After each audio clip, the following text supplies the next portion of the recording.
Good evening guys, তোমরা সবাই কেমন আছো? আমি আজকে চলে এসেছি মদনপুরে গরমা গরম পিৎজাতে। এখানে আমি এই ফার্স্ট টাইম এলাম। আমি এর আগে কখনো ট্রাই করিনি পিৎজা, শুধু দেখেই গেছি, সবারটা ট্রাই করিনি। বাট আজকে এসেছি, আমার সাথে আমার বান্ধবী আছে, আমার কলেজ ফ্রেন্ড।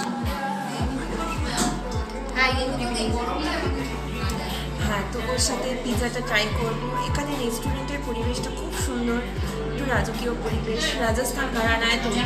তোমাদেরকে রেস্টুরেন্টে একটু দেখাই কেমন লাগে। ইন্টেরিয়ার পোর্শনটা কি সুন্দর, ড্রয়িংটা দেখতে পাচ্ছ কতটা সুন্দর।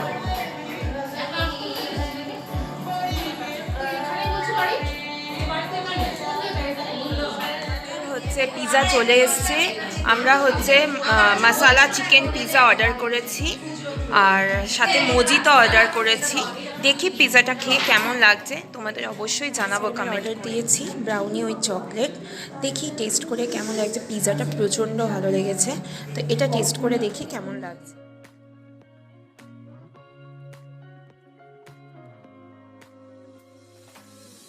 গাইস, ফাইনালি আমি বাড়িতে এলাম। খুব ভালো ছিল পিৎজার টেস্টটা, মানে এত ভালো ছিল, তোমরা একবার মদনপুরে এসে ট্রাই করতেই পারো। গরমা গরম পিৎজা, নিউ ওপেনিং হয়েছে এটা, মানে খুব একটা নিউ না, বাট 1 বছর হয়ে গেছে ওপেনিং হয়েছে। তো খুবই ভালো। আগে ওদের অনলাইন সার্ভিস ছিল, এখন অনলাইনও আছে, আবার দোকানও করেছে, খুব ভালো। এছাড়াও যে আমি আইসক্রিমটা খেলাম, আইসক্রিমটা বিভৎস ভালো ছিল, ঠিক আছে। মানে নিচটা ছিল কেকের লেয়ার, আর উপরে ছিল আইসক্রিম, মানে খুব ভালো। আর মোজিতো তো অলওয়েজ আমার ফেভারিট, খুব ভালো লাগে। তো কেমন লাগলো আমার ব্লগটা অবশ্যই কমেন্ট বক্সে কমেন্ট করে জানিও। চলো, টাটা, গুড নাইট, সবাই খুব ভালো থেকো।